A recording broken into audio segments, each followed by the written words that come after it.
As you can see, it is 1-1 right now. We are getting into Game 3 here, Round 4. Winner takes all. Pretty much the last two games, ignore it for both teams. We're getting into this one between these two monumental titans in the Proving Ground circuit. We got the 8-game win streak from series out of Dignitas, the 6-series win streak from Team Liquid, but now one will fall, and you can see from Game 2, Dignitas, they had the power from the top lane that allowed them to carry that success into the mid game and force out Team Liquid at the point when they normally would have felt the strongest. I mean, you say, we should just wipe the first games, but especially with looking at these replays, that's a hard thing to do, all right? I got for the score and all of that, but my goodness, both teams performed so dang well. We had about a 27-minute game on the first one where TL decided about halfway through that they were the dominant team, started really, really expanding the gold lead. I think it was over 10K in their favor towards the end. Dignitas did not need nearly that much. They, it started to really sway towards the end right there, but Dignitas took almost 40 minutes for them to actually close that game out, but what a series it was. I mean, highlight players, Lorlo and Will, you gotta say, Spawn JJ always doing their job in an incredible way. Saligo, classic Saligo, but like Will and Lorlo after that first game, this was kind of their highlight reel. It really was. The fact that you get a solo kill from Lorlo with the Renekton and Kled matchup, even though here you can see Jenkins, he still was a threat. He still was scary, but he went for the tank Kled. He was pretty much just a meatball for the team. Well, Lorlo, they could be frontliners, but also could just do so much damage. Even here, Lorlo, how many times was he able to just re-engage off of nearly no health? So many times. Dominus so well timed as well. A lot of patience on that one. And I guess, JJ's just so good on Braum. I think that's part of what this is. JJ is absolutely exceptional on Braum. We saw the Braum banned out in the first game, actually by Team Liquid, specifically to not allow a combo with JJ on Braum. And it worked out for them there, not so much here. Some really good glacial fissures, the chains of corruption. We could see that was kind of crazy actually right there with the way that animation worked with the stopwatches. But my goodness, like it felt like between game number 1 and number 2, Dignitas like watched their highlight reels and they were like, okay, this, and this. These were the main things that we had a problem with. Let's focus on those. And they did just that perfectly. Yeah.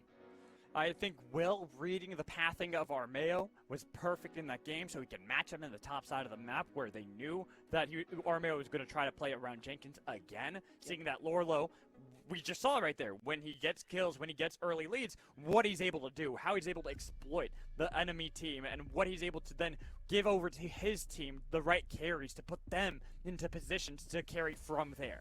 And I do believe, I think that we've got Team Liquid back. We do. Yep. Back on the blue. And that's no big surprise. So far, it's been blue side wins. And it's been Varus. I talked about this right before break. Varus first pick. That's classic. That's really standard. So, anyone who didn't catch before, I guess, I'll question in the back of my mind. Sorry, it's cutting a little. Question in the back of my mind. Do you ban out the champion?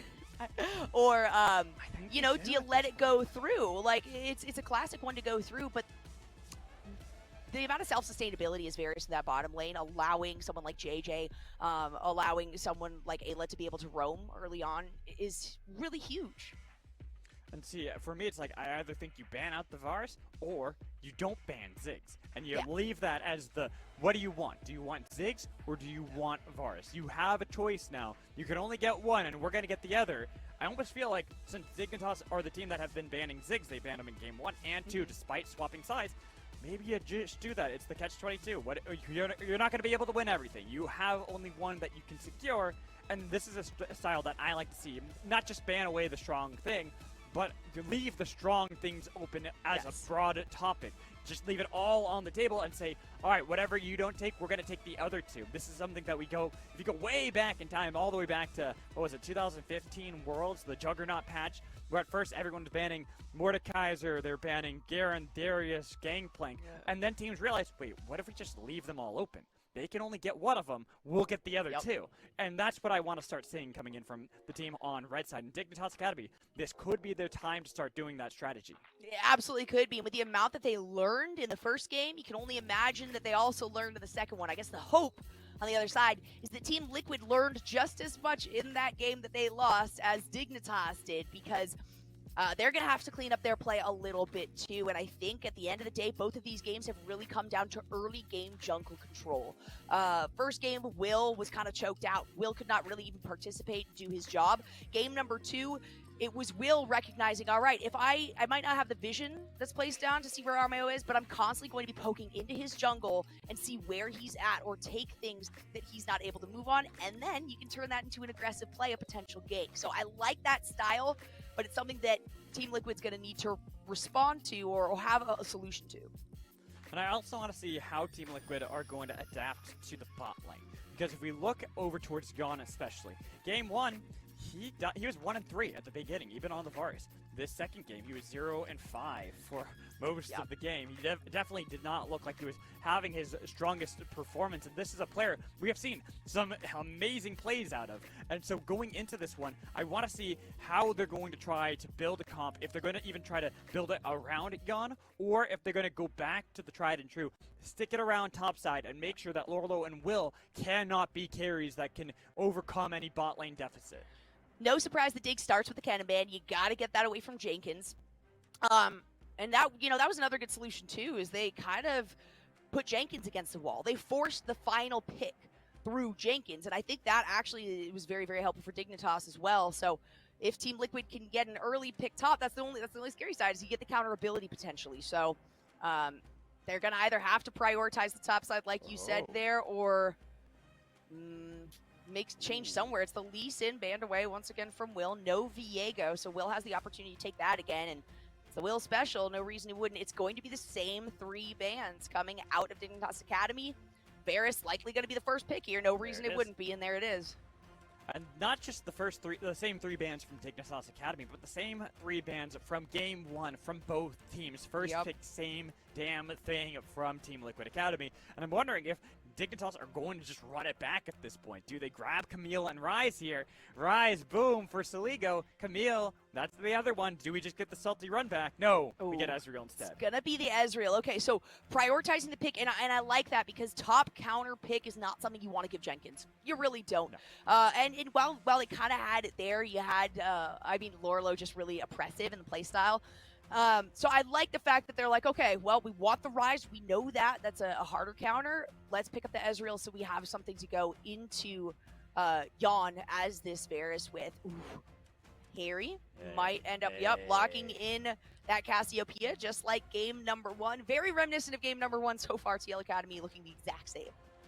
And Jarvan, do you lock in the J4 for the 3rd game in a row from Armeo? Even in that second game, where it might have been a lot rougher for him, where Will was able to match him at many points, Armeo was still always a threat. His engaged potentials, the damage that he provided for the team, and then even when it came to maybe sealing away that Baron, but instead they go for Trundle, a nice beefy front line to take away any resistances. So Lorlo, that Ornn that you had talked about before, Jolly, not looking so good this time around. Nah. You don't want any armor with that one. But here's the fun thing with the Trundle is it is a flex pick. It is a flex pick, and it's technically it could be like it's one of the higher numbered flex picks. Not only have we seen it in support and jungle, but we've also seen it in the top side. So having 3 potential opportunities there, they might be trying to sneakily make this one an assumption that it is jungle and flex that one into the bottom lane. I'd love to see it. It would be interesting to see. I mean, Jenkins can play it, Armeo can play it, Ayla can play it. So you have 3 players that can easily play the champion. I'm still expecting it from Armeo, though. That is definitely one of those champions up his alley. And going into something like Viego, it's going to be rough for Viego, since Trundle is something that is great at dueling, great at having these 1-against-1 battles with Chomp taking away a lot of the AD, and then later on, once he has his Subjugate, to take away any resistances you might have on top of it. So I want to see instead what is going to be the option coming in for that top lane. What does Jenkins want to pick here? Because I'm expecting we're going to have a support pick. You see the Rakan band right there. JJ, that Braum that he loves to play, his most played champion in his entire career, is still wide open at the moment. And, I mean, that's a lot to ban out 2 supports like that. when you have a top still available. I mean, there's a lot of strength for Lorlo, but I think part of it is their champ pools are just too deep. Both Jenkins and Lorlo, it's really hard to try to say for the final ban, what do we want against Lorlo? At that point, I would say doing the Braum is probably the better option for these guys, even though it kind of sucks at the end to have two bans on to support. But, I mean, we've seen how big JJ's plays and Ayla's plays have been. And no, it is going to be a takeaway of the Akshan from Lorlo. So it was actually a Lorlo ban, but a very strong one and a reasonable, respectable one. I'm still sad and still salty because I want to see that. I wanted to see that, but Team Liquid Academy, they witnessed it once and they'll never let it again through. But here, Jace actually gets picked blind by Lorlo. Okay. And I mean, that's a very strong pick, but it's still surprising. It is blind, but it's into Jenkins. And Jenkins' champ pool is not these tanky initiators that work well into Jace. It's the high damage, high initiators, like, you know, this damage bursty initiators. It's not quite initiation for the team.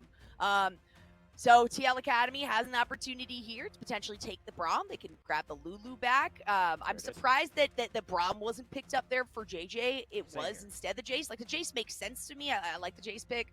They're just going to hover fun stuff. I know. The thing is, they're getting my heart a-fluttering here. I know. Everyone knows I love my meme picks. I love my fun picks. That's why I wanted Akshan played here by Lorlo. But he's going on to that Jace. As Ayla got a few seconds left to see what you want to round out the composition with. And it's going to be back to Lulu. Trying to make sure that you're going to be able to poke out anybody. But there is going to be one of these quintessential bot lanes, a great duo in Ezreal and Bard for Dignitas Academy. I love it. I was really like, man, the Alistar's not really very good in this one. You know, they need something with a little bit more pressure. You don't want to have somebody that's going to be stacking armor, obviously, with Armeo on that Trundle. So I love it. I love it. High damage. And this is from Dignitas. Oh, it's a risk. It's high risk, high reward for their composition right here because their survivability is a considerable amount lower than TL Academy's. They have that front line in Armeo and in Ayla of those hard tanks. But Dignitas is going to try to do the same thing they did last game. Just rush it early and continue the pressure. I mean, that is always an option for them. And I'm going to posit a question for you in the chat before I throw it to break. Okay. Do Soligo and Lorlo lane swap and try to have this rise into Lulu? I'll let you think about that as I throw it to break. We'll be right back.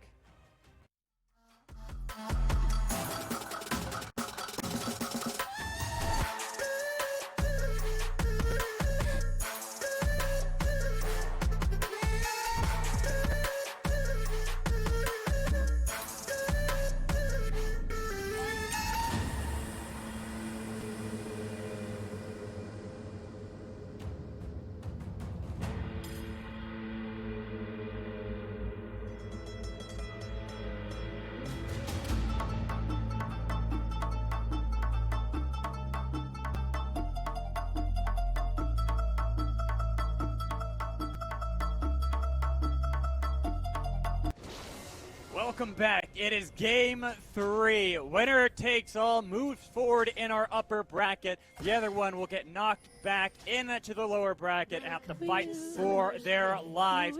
Both teams with massive win streaks going to their name. 6-game series for Team Liquid, 8 for Dignitas Academy. But only one can stay strong as Team Liquid Academy are all grouped up top lane, but they got spotted out by a nice ward placed down by Will.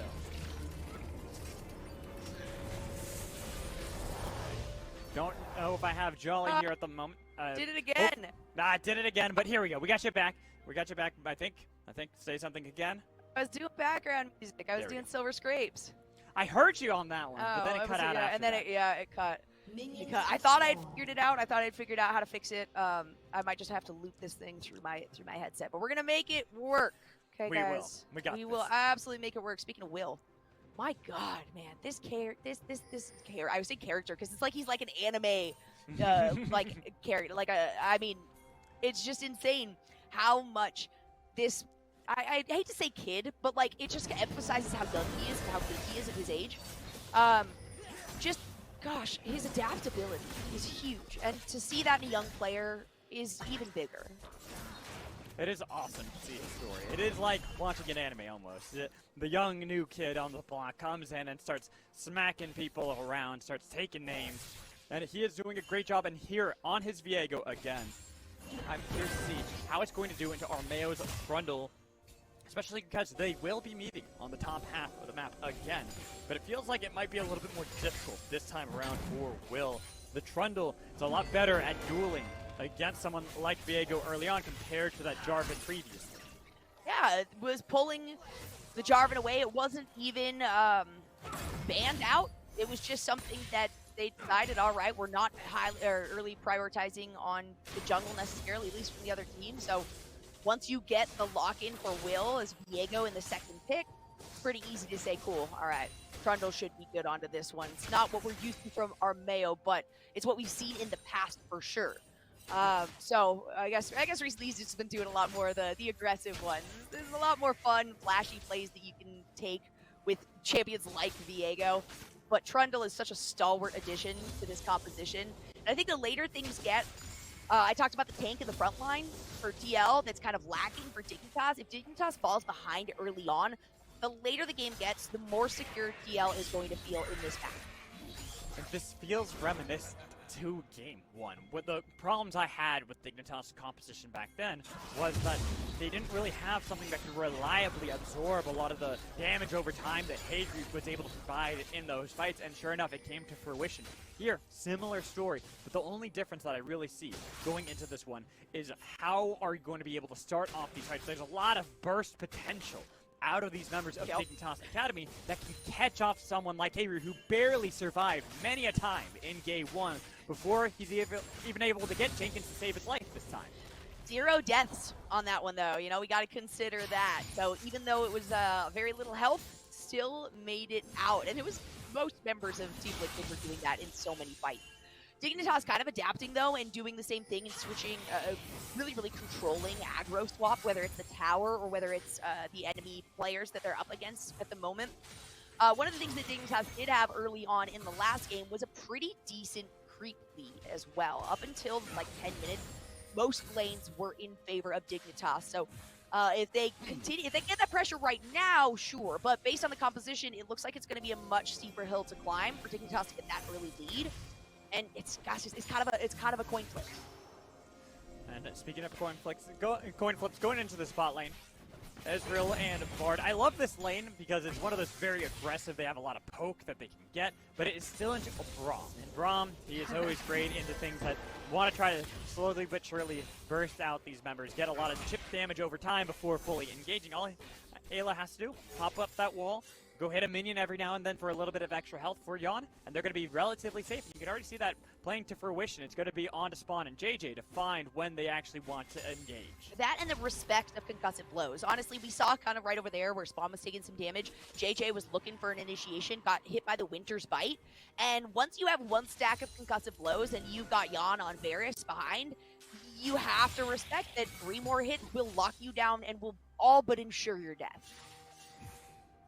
Ooh, early TP back in from Lorlo. He went for a nice early recall to grab himself that Tear the Goddess and an extra longsword into this matchup, into Jenkins, who got no mana on that Lulu. Probably going to have to TP back unless we see the Swifty boot start again out of Jenkins. I got to kind of keep my eyes as recall is completed out of Jenkins. Bot lane, JJ taking a lot of damage, concussive blows, we're stacking up, but not going to actually follow through. And with just those boots of speed, no Swifties this time from Jenkins, but he will pass all the way back to the top lane.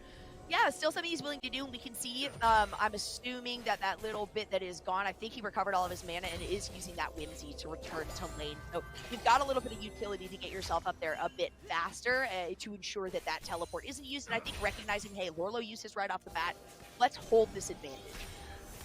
But last time we did see when Jenkins did use that TP early, it wasn't really the best use of it. It was the mid-game that really worked out well for Team Liquid. So this time, I need to see if they're going to use that really effectively. Control Will, who's been slowly and just cautiously farming up, taking everything from the jungle, not really looking for any bite into Armeo, understanding Trundle wants to stop that from Viego at any cost, and as long as you're scaling up as Viego, things are going well. Yep. Scaling against fights with Armeo, though, that's not where it's going to happen. It's going to be on these ganks. We see some pings coming out towards the bottom side as well, just questioning, hey, where is Dignitas? Team Liquid clearly now anticipating these really sneaky plays that they saw, particularly from the Ligo, waiting for a lot of these fights. Convincing Team Liquid that there were only 3 or 4 members, and then it turns out there's actually 4 or 5 members, 2 in the wings, just waiting for the initiation. But Dignitas has thrown down some deep vision. We can take a look right at the blue buff right there. It was a ward placed. I like it. You know, just to keep eyes on Armeo. It worked last time. They have to see where this jungler is at. But they aren't necessarily giving you the full respect from that. 'Cause with that vision, you know for a fact that Armeo is not topside. But Will was still on the drop and still playing slightly up. And then once Armeo went into his jungle, he had to back off, which means they completely forfeit control. They already had the recalls completed by Spawn and JJ, so they lose out on a Rift Herald. And look at how Armeo is at the moment. He can easily clear out the spot side, go immediately topside, and contest the Rift Herald too. Trundle's so much faster than he seems like he is, or than you'd think that a giant troll would be, to be honest. Especially the way he kind of lumbers around. He actually makes really, really good speed. He has a solid pace that he's able to maintain, whether he's got boots or not. We can see that that is not something that, you know, is opted for this early on, especially not by Trundle, but gotta constantly watch out. Those pillars are gonna be huge, and it makes me even more worried for Dignitas' composition, just in the lack of frontline, the lack of ability to absorb aggression from Armeo. And here, Jenkins TPing back into the top lane just to make sure they can contest the Rift Herald. This is what I was talking about. That Will, he could have easily started moving up, but with Jenkins TPing up there, they already have Ayla here. This should be Armeo again securing this jungle like he did in Game 1 over Will. The only difference this time, we still haven't seen Will actually go for a play just yet. He's waiting it out, farming it up pretty standardly until he gets that Divine Syndra, and then we'll see this Viego probably look for something. See where he decides to make his move. Mid lane is probably, you know, the juiciest opportunity, especially if you're able to shut out Harry. You just don't allow this Cassiopeia to get where she wants early on. Granted, she's a scaler, so she'll eventually get there anyway. But already we've got supports moving up, trying to assist here in the mid side. Now moving towards this Rift Herald, but JJ recognizes probably not the fight we want to take. That's not an objective that we're going to tag.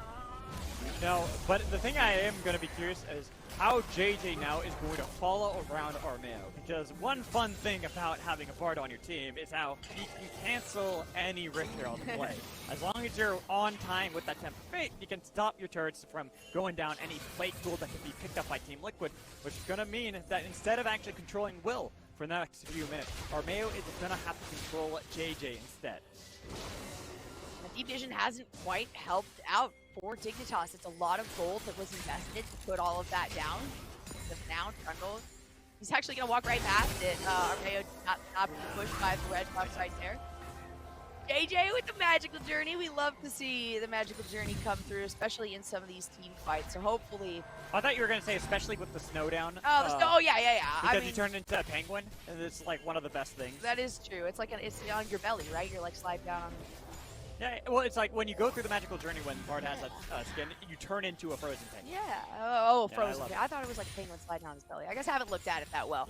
Hot cocoa definitely makes that skin the way to go, though. I don't know if they're going to be able to up that one.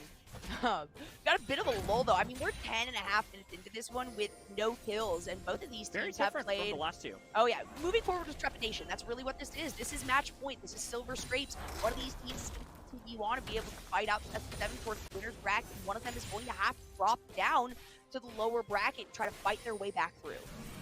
And only one will be able to maintain their win streak that goes on for many, many, many weeks, all the way back to the summer split itself.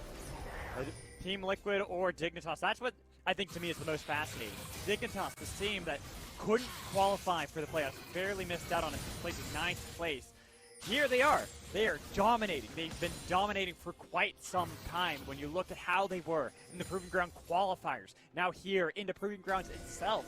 This team is not an 11th seed like you'd first think right on the surface. This is easily the team contending for the 2nd or 3rd seed. Absolutely. The growth in this team is something that we constantly talk about, and it constantly has to be talked about because it's so impressive. Team Liquid, you know, has got some players that are seasoned. Yes, so does Dignitas as well, of course. Got, you know, we've seen Lorlo plenty in LCS. We've seen a lot of some of these players come through in amateur or reside in collegiate and amateur for a while now.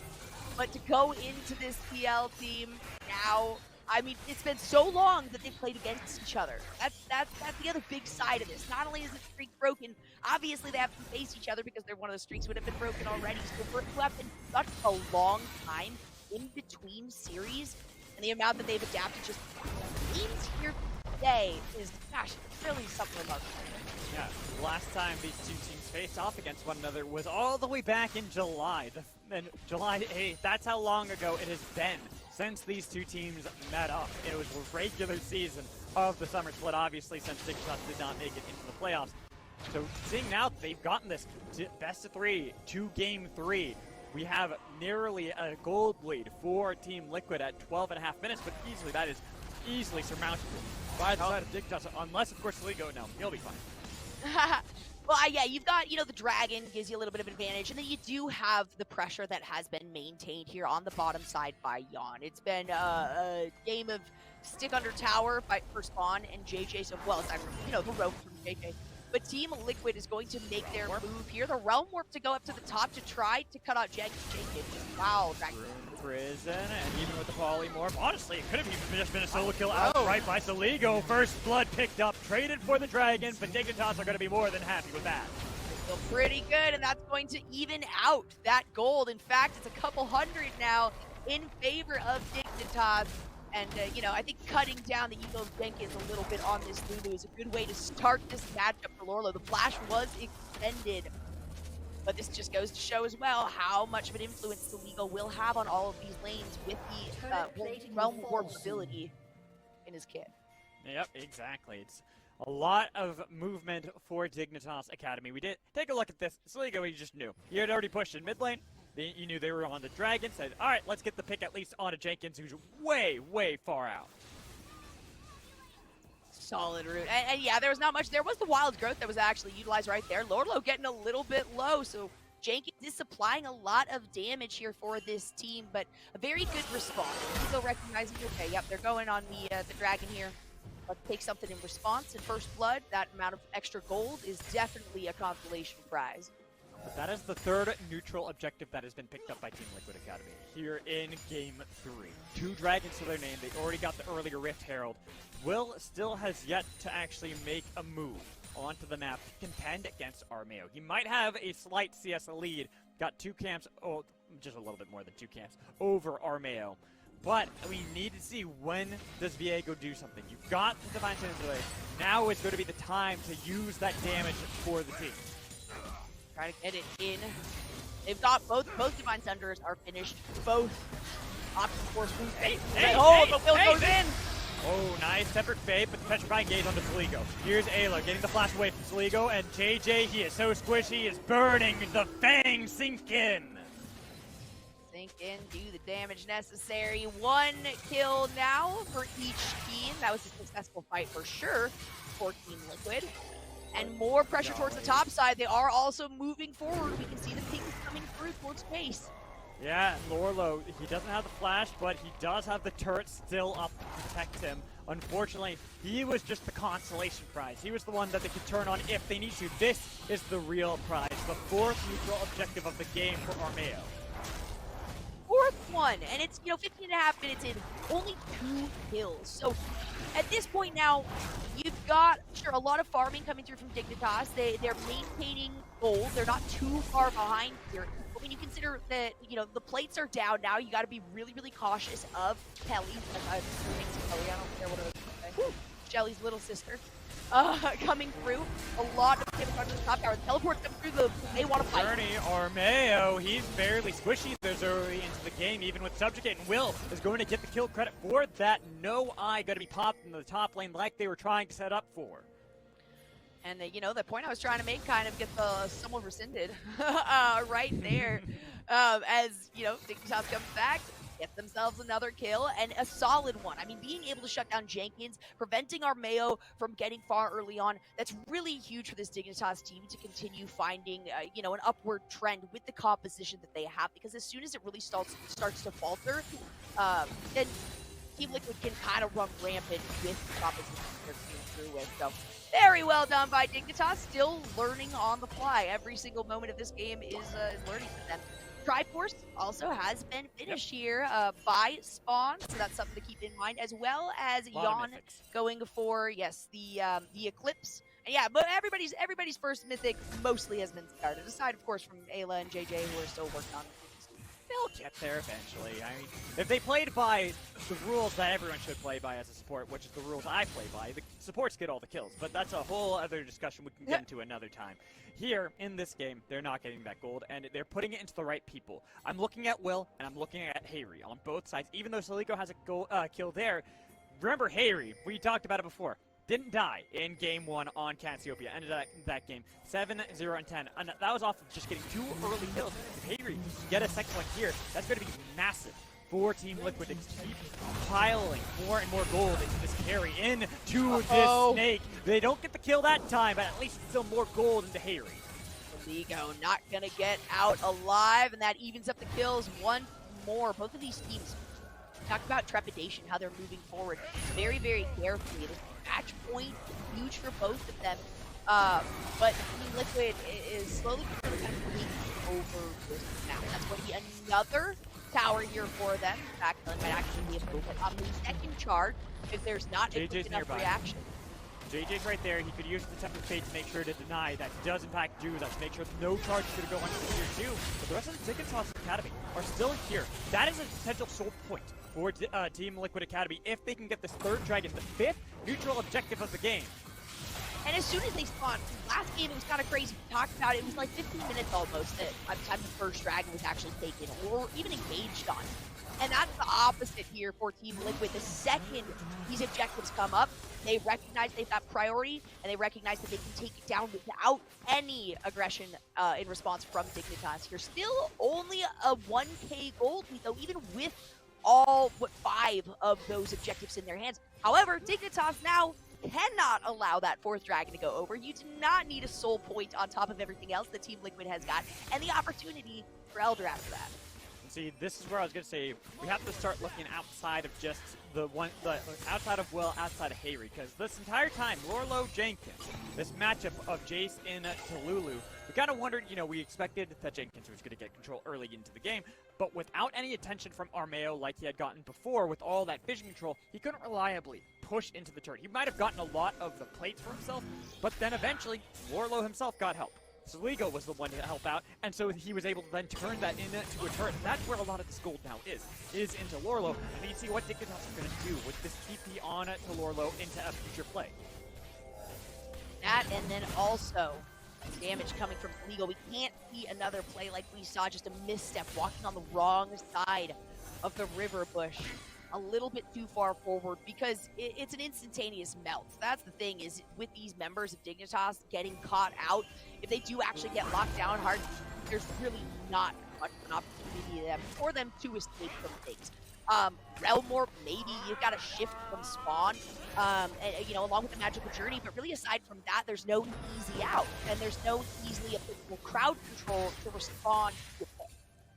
This is true. It's going to be interesting from the side of Dignitas how they're going to find this damage into the backline, who they're going to focus on with their pick potential. You've got a Rune Prison, sure, you got a Temper Fate, Spectral Maw, but that's about it. That's not very reliable, is it? I mean, Bard, I guess, can use his Q, but it's really difficult to guarantee you're going to find that pick and burst them down immediately. You have to wait and poke them out with an Ezreal Jace combo. Yep. And that's hard to do with Team Liquid moving around the map and really manipulating the positioning of Dignitas. That's kind of what they're doing, because Dignitas get kills. They need to get pressure in the meantime. They can just kill on a Lorlo like that, and now they've got JJ forced to use the magical journey away. They're not going to follow it up. Will is there, though. Are they not going to follow it up? That's a nice Glacial Fissure, but the rest of the members of Team Liquid Academy didn't want to step forward. Instead, they're trying to see what kind of summoners they can get out there, waiting for everyone else to be able to show up. Hayri is pushing into the bot lane, causing a lot of disruption towards the side of Dignitas Academy, who now have to group. They have to answer, but even if it's only 21 minutes into the game, they have to make sure they're nearby, because Cassiopeia could TP in and take that Baron immediately. Take a look at that play that we missed. Lorlo getting jumped on by our Mayo here. Not much can be done with that. Jenkins behind to be able to throw a whimsy, a wild growth just for flashiness. Really not necessary there. It is a nice short cooldown though. It's already basically backed up right now. So bullying a little bit, but it's starting to extend the gold lead in favor of Team Liquid. They've only got those 2 towers right now, but with all of the objectives, it means that Dignitas once again has to respond to where TL is positioning themselves. And now Team Liquid have a 2,000 gold lead with all of this. They've stopped Lorlo, the one that had a lot of the gold. He was able to get himself that solo turret against Jenkins. He now has to be on this bottom half of the map to be able to help out in case there's going to be a dragon, a soul, that would be picked up by Team Liquid, which gives Team Liquid all the opportunity to gain control around the Baron. I am kind of now more surprised that something like Renekton wasn't picked up because of how much it offered Dignitas in the last matchup. You know, I understand getting the damage with someone like Lorlo, the initiation, but frontline doesn't really exist. And it's a scary thing for Dignitas to go into the TL comp, not having a sufficient frontline here. Even with these magical journeys, there are multiple times where Team Liquid could have followed up this fight, could have tried to aggress, but they're playing it safe. They know that there's an opportunity for Dignitas to respond, and they're not going to take that risk. This is a very slow game compared to what we saw in games 1 and 2, when there was a lot of action, a lot of fighting early on into the game. We only have 5 kills here from the entirety of it. We are 23 minutes in, and both teams are now trying to see if they can force themselves around this dragon. It is a dragon dance, not a Baron dance. Yeah, it's a prettier dance, to be honest. Not that Baron's not pretty, but dragons are prettier. Hey, I like my purple worm. I love my Baron. Yeah, it's hard to say a worm is pretty. You got a point there. Unless it's an Alaskan bull worm, of course. That's a different story. But right here, Realm Warp from Dignitas, but only 4 members take it. They left spawn on the other side. Does Team Liquid try to pull the trigger onto this one? Should they go onto the objectives? They've got a nice pillar to split up Dignitas, but they're still there. Barely any damage on top of them. Slowly but surely, here's the True Shot Barrage. They've got Corruption Chains, and even, oh, what a tempered fate on a 4 members coming in from JJ. He stopped that entire fight that could have come in from Team Liquid, who now turn their attention onto the dragon with the Petrifying Gaze. They've got it. They've got the soul, and here goes Dignitas burning down Saligo, barely alive, trying to get a little bit more, but Jenkins is on the hunt. Glitterlance to take him out. With Spawn, JJ still alive, but unfortunately they can't do anything but watch as everyone from Team Liquid book it to the Baron. No damage coming out from Dignitas. That was so painful to watch. Spawn was in a great position to react, to throw down when he saw the damage. He had a tempered fate on the 4 members that came out from JJ. But even with all of the missed shots, even with the 2-shot barrage, no damage was taken by Team Liquid. Look at this. This is post-fight, and they are all back at full health already. They're going to be able to burn down this Baron after taking the 4th dragon, the soul here from Mountain. So their survivability now, it's almost impossible for Dignitas to break through the composition they've running. And you look at this, it looked like a nice attempt from Dignitas to force something, but the damage, like you said, just isn't there from Team Liquid. They are a poke on Jace and Ezreal, but how little damage actually stuck. And let's watch right after the Tempered Fate. This is the big one. Watch Spawn. Spawn tries. Spawn throws out the Mystic Shot. So Spawn gets out some damage, but even with an amazing Tempered Fate, they're not able to do anything. And granted, yeah, Spawn missed a few of those, but even when they hit, you can see just how little damage is done. I mean, it's just shielded. It's completely shielded and absorbed. And nobody else was able to supply damage either. Saligo cannot go in. It's way too close for somebody like a Ryze to be in a fight like that. When you've got Crundle, when you've got so much crowd control, once again, coming from... I mean, all of these members have really decent form of crowd control. Frontline, crowd control, and initiation, as well as now we can see damage. Let's just look worse and worse. And here it is. It is pretty much Team Liquid. Oh wait, what? Aha! What's going on here? Dignitas are opening up. We're not getting another base race. I've had this before. Are we gonna have another one as Team Liquid looks to bulldoze down mid, but with Hayri, with Jenkins here to stop, Polymorph on top of Soligo. So much damage on Warlow, even with the flash away. They couldn't stop the Twin Fangs, and TPs will come in. They have the fight already working out for them. Soligo not even going to be able to TP back in. He's got nothing left. He's being chased down by Jenkins. While Team Liquid Academy start bulldozing down the base. They're raising hell inside of Dignitas Academy's base, and they look to be the first team in a long time to stop this huge winning streak of Dignitas Academy. Welcome to Proving Grounds. It is a 7-series win streak for Team Liquid. Team Liquid broke the streak that Dignitas had running 8 games. 8 games. And what a fight to come through from both of these teams. Yeah, you gotta erase that number right there. That's no longer a 1. That is now a 2. And that was a best of 3 for this first match today. So unfortunately for Dignitas, they're going to have to drop down to the lower side of the bracket. They're not completely out of this yet, but Team Liquid is sitting nice and pretty, looking forward to a best of 7 on the top side of the bracket. Yeah, it was a great game, a great series from both teams, but the problems that we saw in Game 1 pretty much haunted Dignitas in Game 3. Even though they had these good plays early on, unfortunately, they just don't have the ability to survive later on. You saw the shields that came in. They couldn't even burst through the Locket shield coming in from Braum. It was definitely a rough pick, for Lorlo on this Jace. Just in terms of the composition itself, it didn't really quite fit. They were looking for the damage. I think they were looking in anticipation of, all right, Jenkins is going to play the same kind of style that he's been playing this whole time. I think the anticipation was that it was going to be much more damage-focused champion than Lulu, who's, sustainability, utility. And so that pick might have, really, really helped sealing the coffin right there for Dignitas, because they not only had no damage, but they had a lot of squishy members that were easily locked downable. And right there was one of their few forms of crowd control. And even then, with a beautiful tempered fate from JJ, it just didn't allow anything for the team. They just couldn't get it. They couldn't get into the pit. They couldn't split up, because if you then go inside of this pit, you're cornered. Miasma's put down by Hayri. You have no way to be able to get out of that one. So it was just this bad spot for Dignitas to find themselves in. The Team Liquid had been waiting. They had been patient the entire time and knew they had all the time in the world to force out Dignitas in any of these fights. They got every single neutral objective in that game. Yeah, every single one. And they just controlled the map. I said it a few times throughout it, is that a lot of teams, look to make proactive plays instead of reactive plays.